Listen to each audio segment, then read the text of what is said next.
Em frente, caminhar pela Venezuela também, ontem os Estados Unidos delinearam o seu plano de 3 fases, basicamente, pela voz, pelas declarações de Marco Rubio, que é o secretário de Estado, esse aí que está atrás do Trump. Ele definiu em 3 fases esse plano, primeiro de estabilização da Venezuela, que é essa primeira fase agora, depois de recuperação, em que empresas americanas e empresas ocidentais entrarão na Venezuela e participarão do seu setor privado, notadamente da sua indústria petrolífera, e, num terceiro momento, a transição democrática, a transição política, né? A gente imagina que para um governo democrático, embora falte combinar tudo isso, obviamente, com as figuras que estão hoje no poder na Venezuela e que são remanescentes, todas elas do chavismo, continuam ocupando as suas mesmas posições de poder.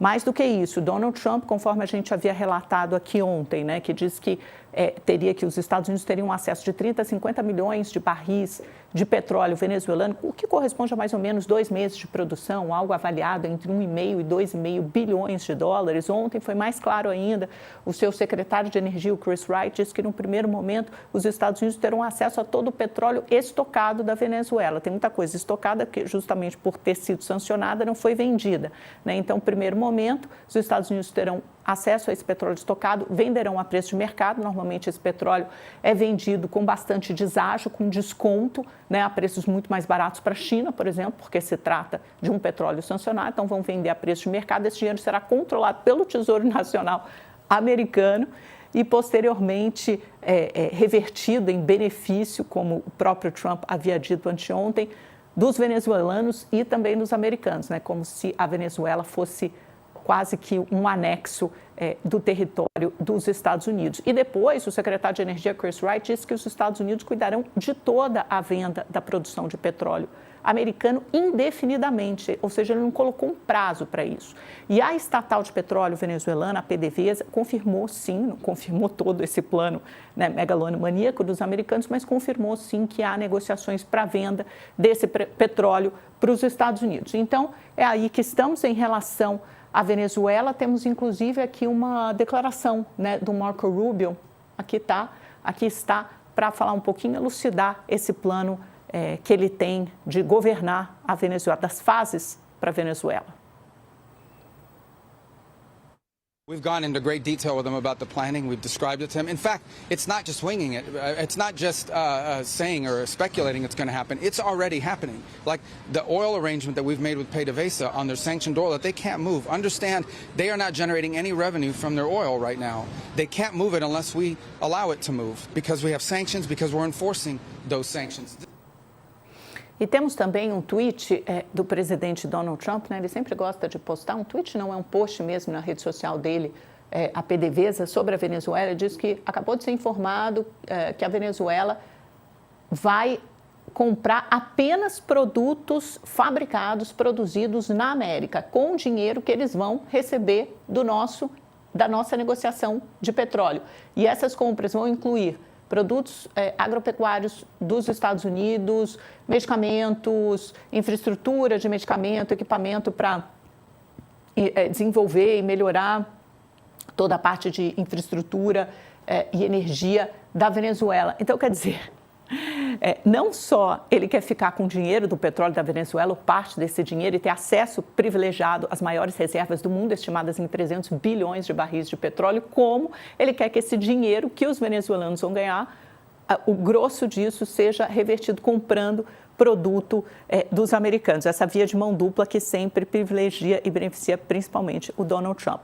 Passando rapidamente sobre o caso Master, né, a suspensão do processo de inspeção que havia sido determinado pelo ministro Jonathan Jesus, em contato com os colegas, uma grande pressão do mercado, da imprensa, até do governo federal, que nos bastidores entrou nesse assunto também, conversando com ministros do TCU, há relatos na imprensa que o Ministério da Fazenda, a própria Folha, hoje traz isso, né, dizendo que o ministro Fernando Haddad entrou em contato com alguns ministros do TCU e depois disso, de muita pressão, Jonathan Jesus, até porque o Tribunal de Contas da União está em recesso, resolveu dar alguns passos para trás, pelo menos até a volta do recesso, em que isso possa ser eventualmente submetido a uma decisão colegiada, dar alguns passos atrás. Ontem a gente falou com um advogado especializado em direito administrativo, Vitor Marques, e ele disse que uma série de ações agora, atitudes tomadas pelo TCU, são absolutamente inéditas. Não cabe ao TCU rever a liquidação determinada pela autoridade monetária. Quem supervisiona o mercado financeiro, o sistema financeiro, é o Banco Central. Cabe ao TCU, no máximo, analisar as contas ou o processo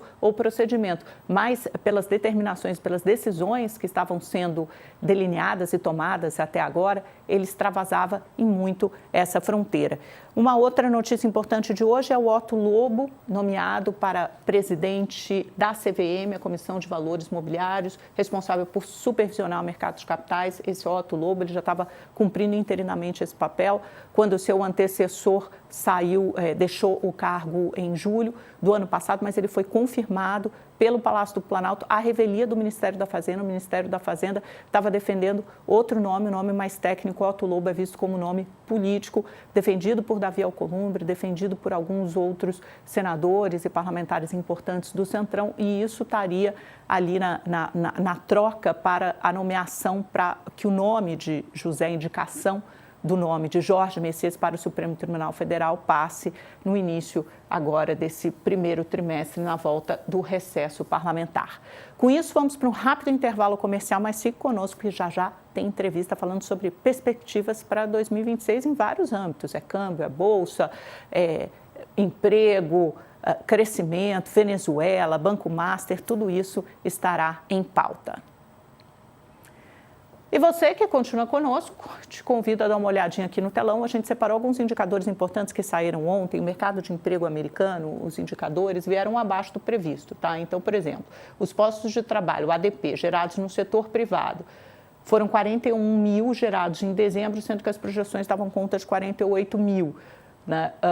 O número revisado também de novembro, de uma queda de 29 mil postos de trabalho no setor privado. E tinha um outro relatório também, um outro indicador, índice de emprego, que é chamado de JOLTS. E amanhã será o payroll, que é o principal deles, que engloba todo o mercado e é olhado com lupa pelo FED. Aqui é a mesma coisa, as projeções davam conta da abertura da geração de 7 milhões e 600 mil vagas e foram geradas 7 milhões e 100 mil vagas em novembro. Mais uma decepção. Mesmo assim, todo o mercado está focado, acha que o FED vai parar, já vem de 3 reduções de juros consecutivas, deve parar agora no começo do ano, em janeiro, e retomar a redução de juros a partir de abril. Vamos dar uma olhadinha nas bolsas, como é que estão as negociações no início dessa manhã de quinta-feira, que já é final de dia na Ásia, tanto que o mercado fechou e fechou em queda, depois de encampar alguns ganhos, começar a semana com ganhos relevantes. Tóquio caiu 1,59%, Hong Kong 1,17%, China, Xangai praticamente estável, menos 0,07%. E na Europa, vamos fazer o nosso sobrevoo tradicional matinal por lá, já é mais ou menos perto da hora do almoço. Paris cai 0,13%, Londres 0,27%, Frankfurt sobe 0,31% e Madrid 0,10%, o que nos leva aos Estados Unidos.